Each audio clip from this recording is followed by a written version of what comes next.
peshqadam shoir va yozuvchi Abdurrahim O'tkir o'zining bir she'rini o'qib berdi.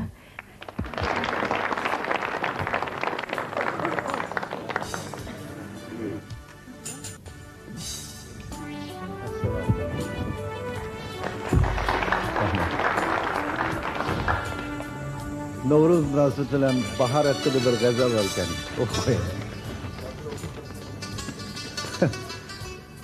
Keley dilber tamaşa kıl, bu Novruz'du devranını. Ufkunun menzide külgen, sabahdek baharıstanını. Kice gül yaprığıydek, yakası kan, şak şak bulbul. Bugün kaşkar ravazıyla, kuşaklar arzu armanını.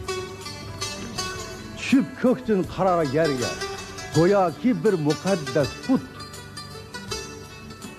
Bahar yağdusunu çaştı, sürüp çetke zinistanını.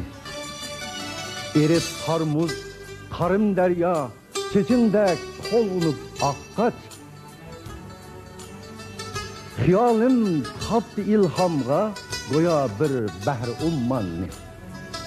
Yeşil kırgak yüzü gül gül, o güller menzide şebnem. Koşar canğı yine min can, keçip her tağda reyhanını. İçilse leblerin yanlık külüp, lale veya çoğluk, nihacet istemek emdi, yürüp lale bedahşanını. Dumuret vadıda ahu kiyikler tekrişip oynap, salar yardım ey dilber senin de kul kıramanını. Uçarlıkla kanat taksa viçirla cüp cüpi birle, isinge alasen muminin de hali perişanını. Keley dilber gidip can riştisiydin, kil tumar maksus.